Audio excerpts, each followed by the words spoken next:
people coming in. We're just going to give people some time to join us before we get started. So come on in, make yourself comfortable.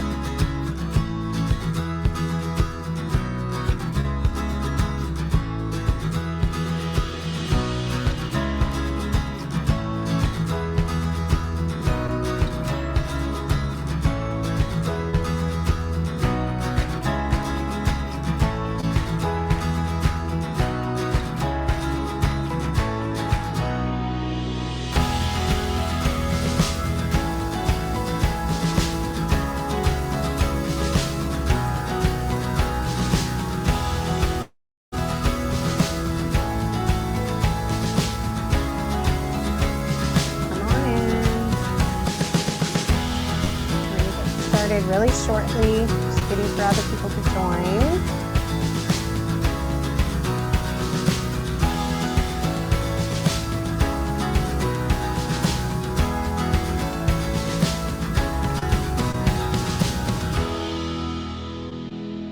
Come on in. We're going to get started in a couple minutes.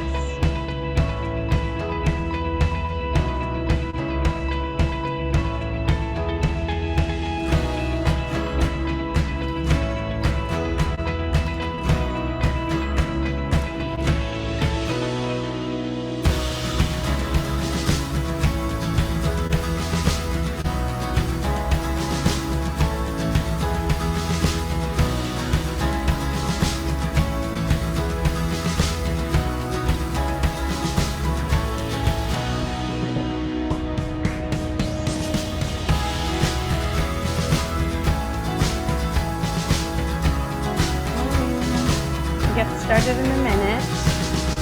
Just waiting for everyone to join.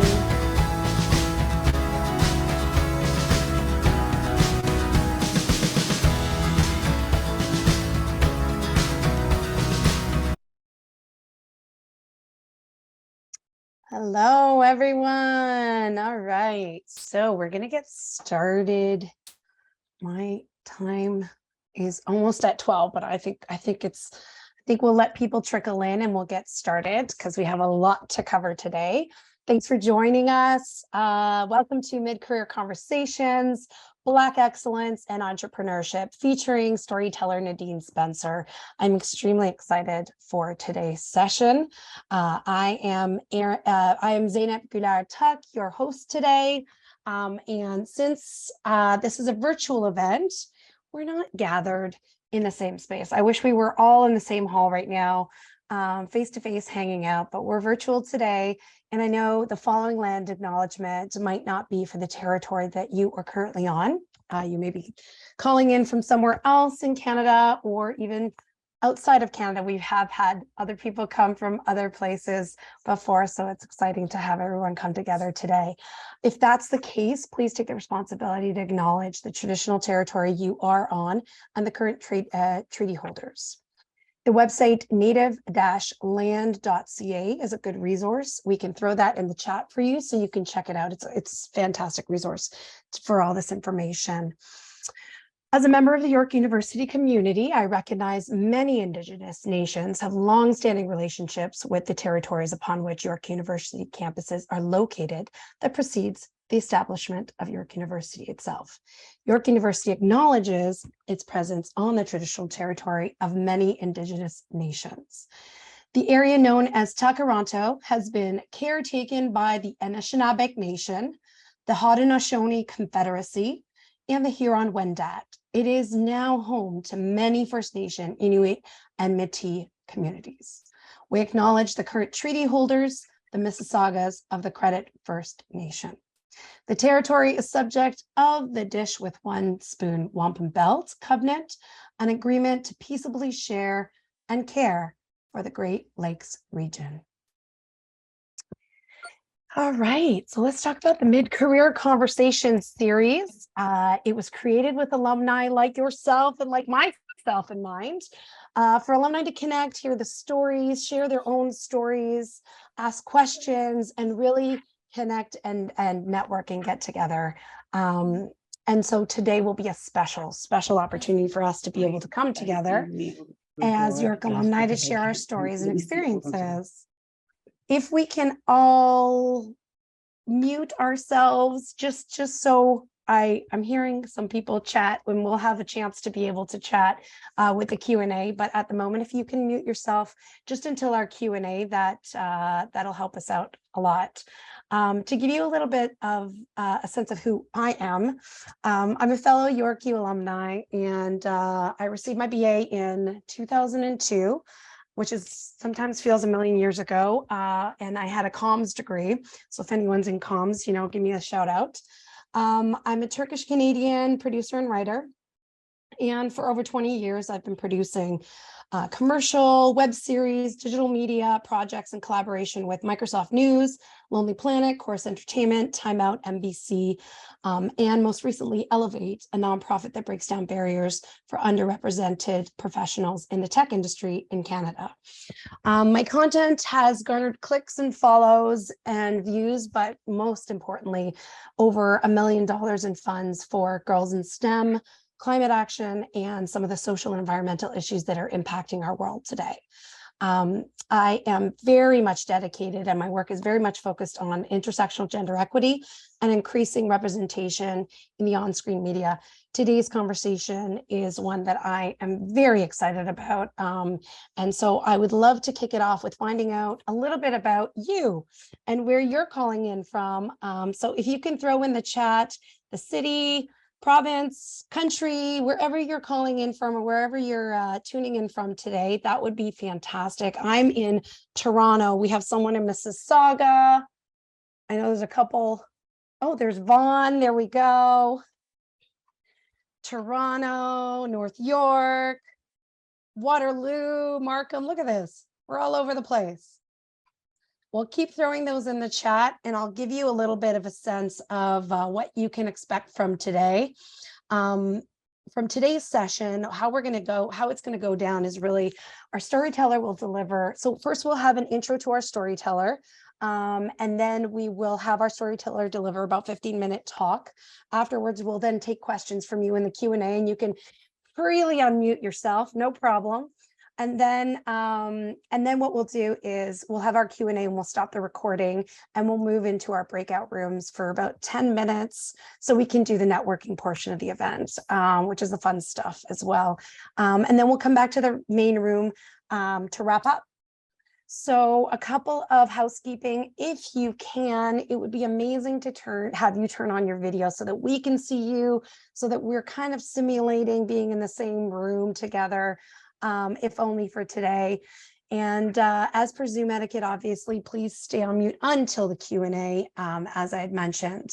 And then a little bit of a tip, if you wanted to mimic my screen name, it's really fun to see who has similar grad years or where people have come from in the York community.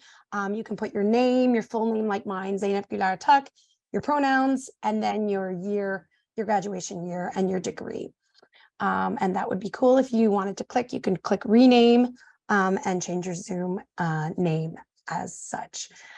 All right, so before we introduce our storyteller, I have a special guest, surprise guest. I would like to invite Queen Impubre, a leader at the York University Black Alumni Network, also known as UBAN, to tell us a little bit about UBAN. Is Queen there? Welcome, welcome, Queen. Hi. Hello. Take it away. Hello, everyone. My name is Queen Impubre, and I am so glad to be here today representing the York University Black Alumni Network, UBAN. UBAN was created with a variety of goals in mind.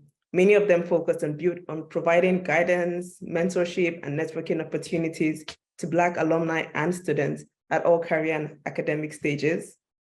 In addition, UBAN seeks to celebrate the legacy, the contributions, and the accomplishments of York Black alumni and students, while also engaging the community at large through relevant programming.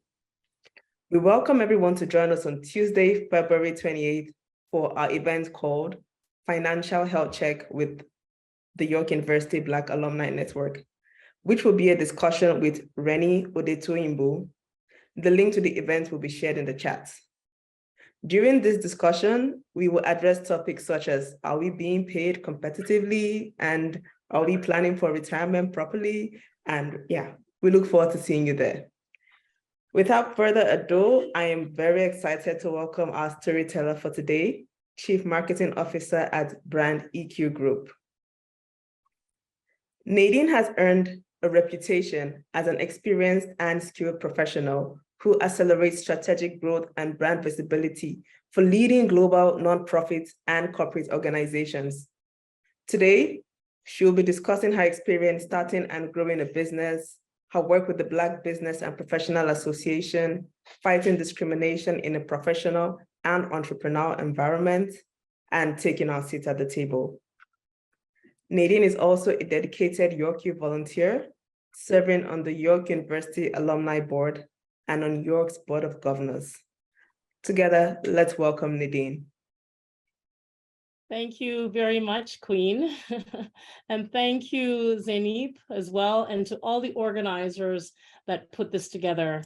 You know, I'm so very proud to be a York alum. And when I talk about, you know, the work that I do, I always share different stories that I've had at York University. So thank you very much, everyone.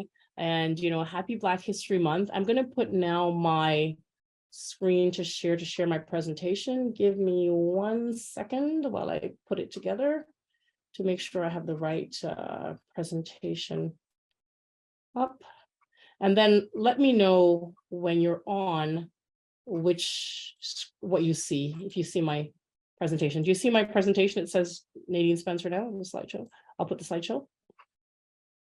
Yes, are we all seeing just my name on the screen? Thank you so much. So it is truly an honor to be here with you all today. You know, York has played a pivotal role in my education and continues to truly be an important presence in my professional life. You know, anytime that I can support this incredible institution and also connect with current students and, you know, alumni members and so forth, I truly do heed to the call. So it's really great to be part of the space. So I want to talk about my journey as an entrepreneur. So, you know, this is how people identify me: an entrepreneur, philanthropist, activist, community leader. But when I think about who an entrepreneur is, I truly believe that entrepreneurs are heroes. The mindset of an entrepreneur are heroes. And I think especially Black entrepreneurs. Because when I look at the challenges that I've had as a woman, Black woman in various spaces, and I see others in the space that have achieved, I truly believe and know that there are also heroes. So I want to just draw a few examples of individuals. So I look at Vim Bai. She has a company called AdTags. You know, she's an African entrepreneur and has tremendous growth in her industry. I look at, you know, Young Paris. He's does music. He's in the music industry. And I look at Benita Brown, who has a company called Music Lab. So again, in different sectors and different industries. This Dr. Walcott, he founded NovaMed, a company that driving the adaptation of innovative healthcare solutions to emerging markets. Many individuals, and of course, we have Yatenbre, this Ethiopian human rights lawyer, who's absolutely brilliant and, you know, is blind. So it goes to show you that regardless of industry or circumstances, with an entrepreneurial mindset, you can make it as an entrepreneur and be successful. And then there's myself, Nadine Spencer. You know, when I hear my resume read, I'm always surprised. I'm thinking, who's that woman? Who's that woman? Because my story as an entrepreneur, my journey really started when I was 12 years old. So just on an overall, what I believe in the entrepreneurial journey. So Joseph Campbell has a monument, and it's called the 17 stage journey of the hero. I'm not going to go through all 17 stages, but when I think about entrepreneurship and I think about who's that woman, there had to be an inciting incident. So the inciting incident for me, this is a photo of me when I was 6 years old. That's the earliest photo I have. My mother moved to Canada new immigrant experience, and she left me with her friend in Jamaica. And her friend, didn't really treat me as she should. And she would pull me out of school to go and do errands for her in the marketplace. So this is what the marketplace looked like. Spanish Town Market, Kingston, Jamaica. So she sent me to the marketplace with just enough money to buy these special cakes called Bammy, and no money to come home for food or to come home on the transit or for food. So I had to fend for myself. And I remember the first day when I went into the marketplace, I wondered how was I going to navigate this and what I was going to do. So I went to one of the vendors and I bought, 12 cakes for the price of 10. I went to another place in the market and I sold. I sold 2 wrapped up in parchment paper. And the moment the 2 coins hit my little 12-year-old hand, I felt liberation. I felt a sense of something that I could achieve in the future without knowing what it is, without knowing that I was becoming a businesswoman. I just felt that this moment of these 2 coins hitting my hands from selling these cakes after repackaging it was going to be a definitive moment in my life, and it has been. So, 4 lessons I learned that day in the marketplace as an entrepreneur at the age of 12. Start. Wherever you are in life, you just have to start. Whatever the circumstances are, you have to start as a business person. My circumstances were not great ones, but I just started in that one act to buy a product, repackage it, and then sell it, and I made money. The other lesson I learned that day is solutions involve people. I had to go to the woman, I had to negotiate, explain to her what my situation was, and she listened and she gave me a better price. And number 3 is, observe, listen, and look around. The environments that we operate in is so important, especially as business people. And it's really important that we look around and see what the possibilities and the opportunities are in the environment in which we exist. And then, of course, critical thinking. So there's a great story by Edward de Bono that I took in one of my classes at York University, and I do not have time to go through it now, but it's about the girl in the pebble story. It's in Edward de Bono wrote this in his book, The Elements of Critical Thinking. And when you have a moment, you must read this girl in the pebble story. If you search it on Google, it's there. But I learned critical thinking, and critical thinking is so important in the work that I continue to do. But it was critical thinking in that day in the marketplace that I exhibited without knowing what it was, just being able to pivot in a particular situation. And those are some of the skill sets as entrepreneurs that we need to guide our path that leads to our ultimate success. One of the things that I talk about a lot is that we have to get comfortable with being uncomfortable, especially in the space of diversity, equity, and inclusion. And when I say get comfortable with being uncomfortable, so many times I've gone into spaces where the individuals didn't look like me. When I was introduced, Queen mentioned that I sit at many tables, and sometimes I walk into a room and there's no one like me. I have to sit at the front of that table. I have to pull up a chair if there isn't one. And that is a huge part of being comfortable, being comfortable in uncomfortable environments and pushing forward.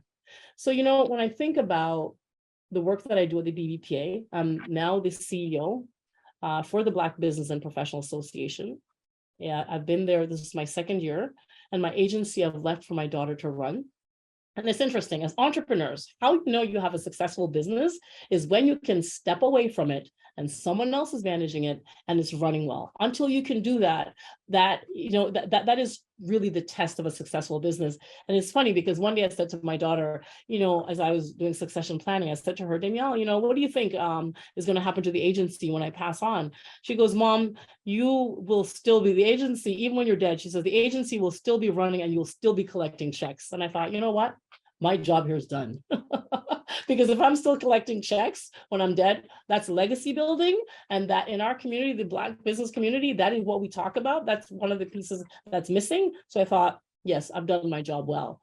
But in the work that I do at the BBPA, it's really to enable Black entrepreneurs to get opportunities in areas that we're not prevalent. We're not there at those tables. And when I look at entrepreneurship and what we need to succeed, we need access to networks, access to capital, access to government support. And that is what guides the work that I do at the BBPA. The BBPA is a 40-year-old organization that works to address equity and create economic opportunities for Black businesses and professionals. And just some of the wins, when I think about the work that I've done over the years, I always see myself as that little girl, 12 years old in the marketplace that had to fend for herself. And then I look at, that woman that people, when they read my bio, I'm thinking, wow, that's incredible. All the things that I've done on my journey through entrepreneurship and education that has brought me here. So this is one of the proud moments of the work that I do at the BBPA, our organization in partnership with the Federation of African Canadian Economics and other partners across the country, worked on the Black Entrepreneurship Program, which is a $300 million fund for Black entrepreneurs in this country. And this was one of our launch in Toronto with the FACE group that administers the loan fund of $200 million to Black entrepreneurs in this country. So when I see this, I think to myself, that 12-year-old girl that got the 2 coins in her hands imagined a future with entrepreneurship and is able to mobilize and being uncomfortable in situations to get to the place where this opportunity can be available for Black entrepreneurs in this country. And that's one of my proudest moments. I'm going to advance from this video just because it will take too long in terms of the timing. But those were some of what's possible in the space that I exist in. And, when I talk to individuals and I mentor Black women and men, and we talk about what are the things that we have to do as entrepreneurs on the days that is tough, that is very, very tough in order to make it through. And number one is showing up. When I think about all the times that I've shown up and it has made such a profound impact. So I'll share with you one story. I am in Toronto. I have a food business and we have a product that is on the Oprah list. I mean, you can't get any better than that, And I always think to myself, that 12-year-old girl from the marketplace was able to negotiate to get a product on the Oprah list. I remembered one day I heard that the head of Whole Foods was going to be at an event in Austin, Texas, John McKay. And I called and the event was oversold. So I thought I'm going to go anyway. So I invested in myself and I bought a ticket and I went to Austin, Texas, and I went to this event that was full. When I got there, the room was overflowing, but I showed up. And I looked at the room and I saw that the entire front row was empty. So what did I do? I stood up and I walked right to the front row and I sat down. And guess who sat beside me? The head of Whole Foods sat beside me. And I said, hello, my name is Nadine Spencer. I own a food company. This is what I do. And as they say, the rest is history. So showing up is so critically important. And a lot of the times, the work that I do with Black women entrepreneurs, we're afraid of showing up. We're afraid of showing up because the system has not been for us. We do a lot of work in confidence building, but one of the areas that I champion, and I work with the women, we talk about the importance of showing up. The next lesson, ABL, always be learning. Education is so important. We look at one of the reasons why as an agency, we're very relevant and we have A-list clients and we continue to make a difference in the world, especially in the area of looking at race through the lens of marketing campaigns and imagery and so forth, is that we continue to learn. Education is critical. When I talk about how we do proposals, I always think to my experience at York University, when I went to the writing workshops and they taught us how to write papers. You have your thesis statements, you have your points to back it up, and then you have your counter argument, and then you close. And do you know that is how we write all of our contracts in the agency? We always do our proposals like that. And I got to tell you that most of the proposals that we put out, we win them. So that's the value of education. And I talk always to the team about what education means, especially in the applying the theory to the practical in the work that we do. So, my degree is in political science at York University, but I had a marketing communications agency, and I use that discipline to run my business. And then as head of the Black Business and Professional Association, when I sit with government, last week I met with Minister Ng to talk about the Black Entrepreneurship Program. And we're one of the ecosystem partners providing wraparound supports to hundreds of Black businesses in this country. And, I lean to my education that I'm able to be at that table and sit in that seat and be very comfortable and confident knowing that I have the paper, the backative of my education. I remembered, my mother who was an immigrant to this country, who did not have formal education, but just an absolute brilliant woman. I remembered when I was at York University and I was doing 2 jobs and so forth. She said to me, Nadine, whatever you do, you get that piece of paper. You do not stop with education. When you get that piece of paper, you continue to build, because life is it's a learning process and you never stop. And then, of course, number 3, the lesson that I talk to individuals always about: don't just do it for the money. You have to imagine a purpose in life that is bigger than yourself.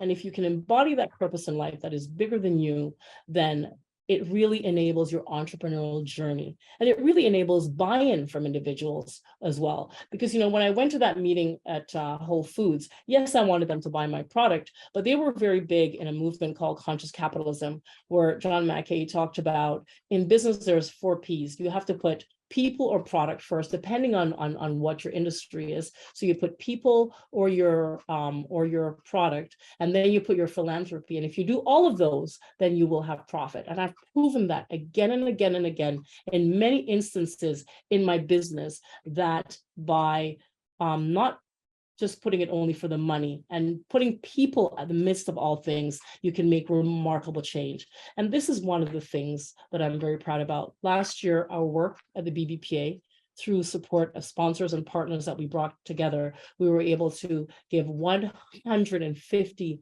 Black students scholarships to the tune of $500,000 to continue on in their post-secondary studies.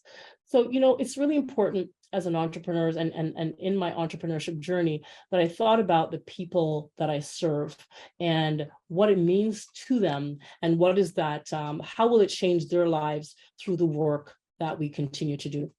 So the 7 points I want to leave with of the entrepreneur's journey. 1 is to show up. Always be in the room and be at the table, because you never know where your great opportunities will show up. And I talked about, sitting beside the head of Whole Foods and how that was really a huge change in my food career. And, I've got many other stories, the time that I met Barack Obama, the time that I've met other leading individuals that I was able to partner with in order to move a specific agenda forward in terms of community. Always be ready.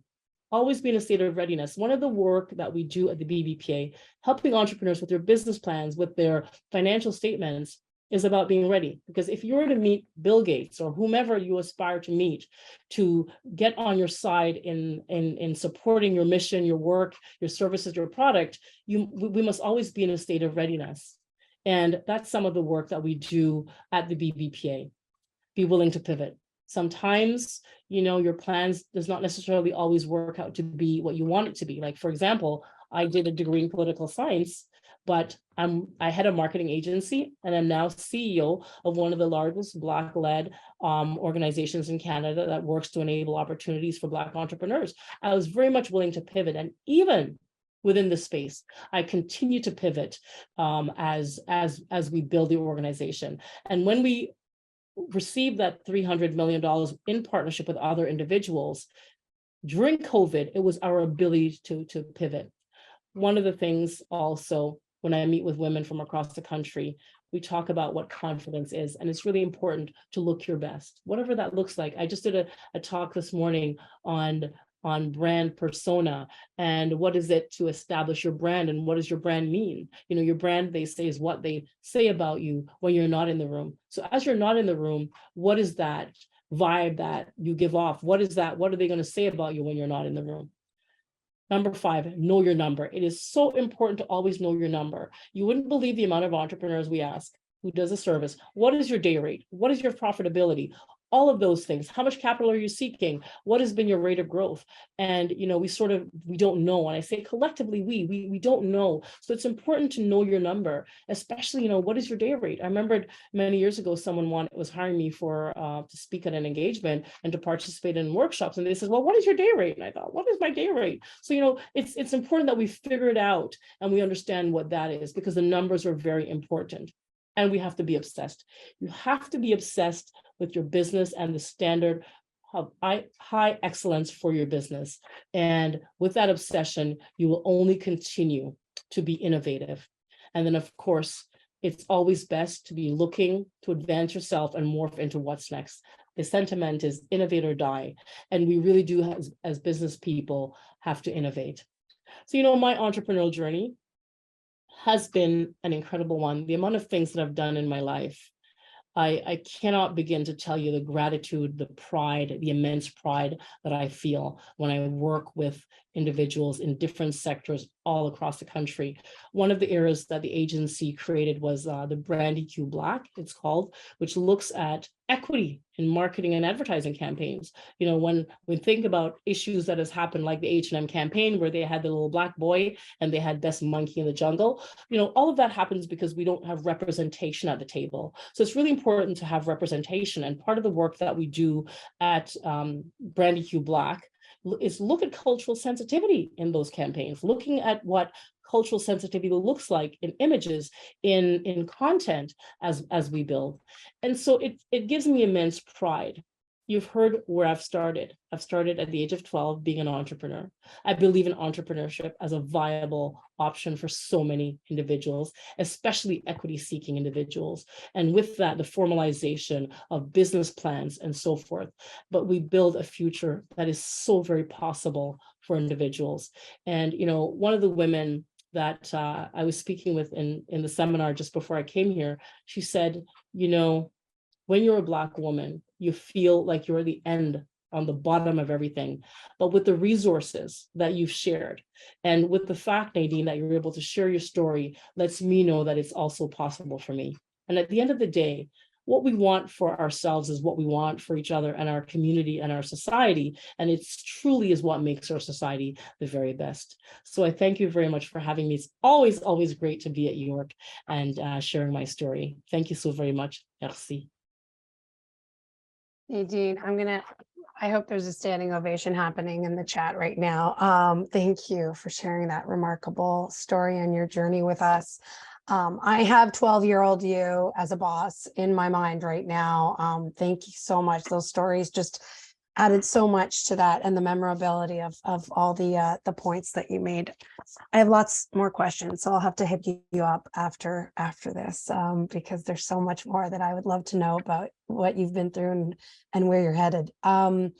Let's open it up for questions. We have about 6 or so minutes to grab some questions from whoever would like to either put up their hand and or just throw it in the chat. It's up to you.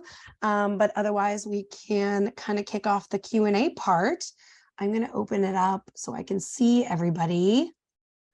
All right. If we don't have one right away, I'm going to kick into one myself. Okay, so you did speak about some of the challenges that you faced, especially as a Black woman entrepreneur and boss, and I think that's very important to identify that those challenges will come, one, from entrepreneurship, but also as a woman of color, and those challenges alone. Because you mentioned those, I would love to also talk about what are some unique challenges for those who would be considering getting into entrepreneurship, because I know there are some entrepreneurs, so that's its own challenge. As an entrepreneur, you're always up, you're always focused, you're always obsessed. But those that are kind of toying with the idea, I know especially during COVID, there were a lot of people who were toying with the idea, can I be an entrepreneur? The office environment isn't inclusive enough for me, or it doesn't work for me. I want to run my own business. What are some of the challenges, but some of the opportunities and excitement that come with that entrepreneurial journey? I would love to kind of hear that if you wanted to elaborate. Yeah, of course. So, people glamorize the entrepreneurship career. And I got to tell you, there are days, okay, when this is the carpet and my face is on the carpet, okay? It is not easy. We always tell the story about the wins. I remember once I had someone at an issue, and my employee says, Nadine, that is why you signed the front of the check, and that's why I signed the back of the check. But you know what? That's it. With signing the front of the check comes responsibilities. I think the biggest challenge that I've encountered as an entrepreneur is sometimes you don't get paid. You know, that's one of the it. things as you're growing your business. You know, for many years, I didn't get paid. I remember once going into the bank for a loan. Payroll is our toughest day as an entrepreneur. So just so you know, entrepreneurs, when payday comes and you have people's mortgages, their children's futures, education, all of that, it's in your hands. You have to pay. And I remember going into the bank and I was crying and I said, I have no money for payroll and I need funding.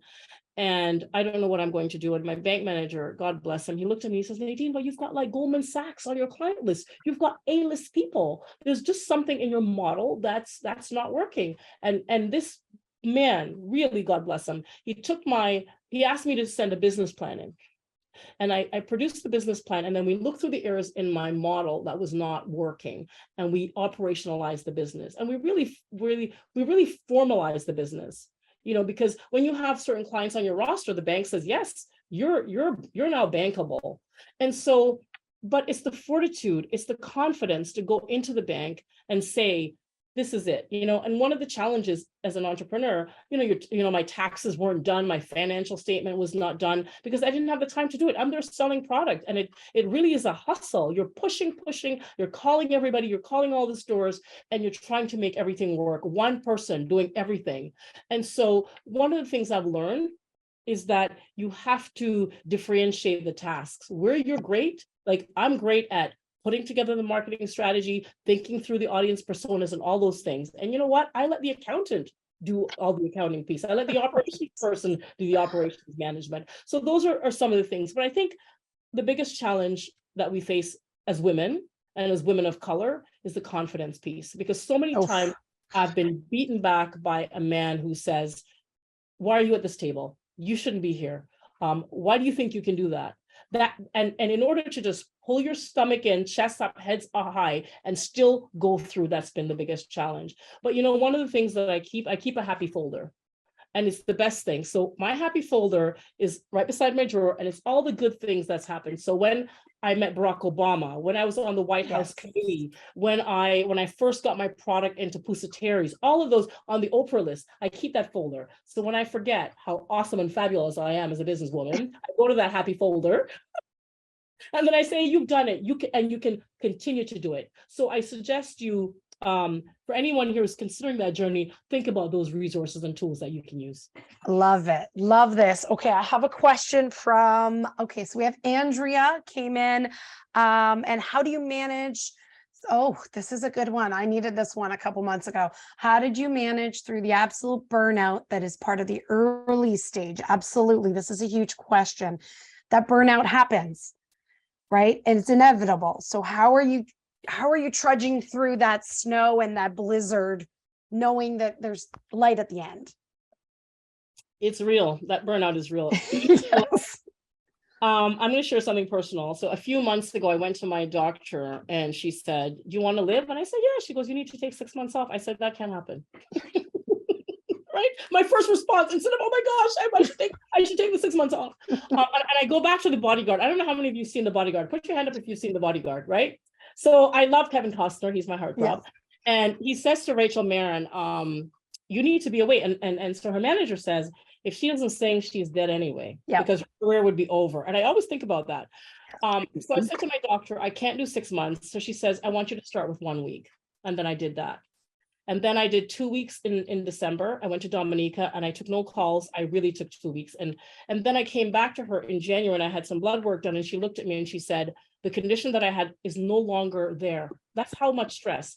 And so it's chunks. Like I understand that maybe, especially when you're an entrepreneur, it's like your baby. You can't leave it. It's everything. But we have to take that pause. It was hard for me to take the 2 weeks off, but I did it anyway. And then the next step is 3 weeks. So I'm going to build up to that wellness. And it's tough. And now I'm back into reading. I love antiquing and I'm doing all of those things. I love to fence. So I'm going back to fence with my epi and doing that. But it's baby steps and I've not perfected it. I'm not going to sit here and say I've got wellness down pat. I don't.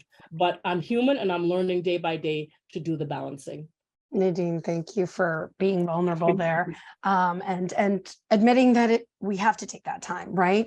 Because a lot of people don't, that hustle culture. We have one more question, time for one more question from Patrice, and then we're going to go into our breakouts.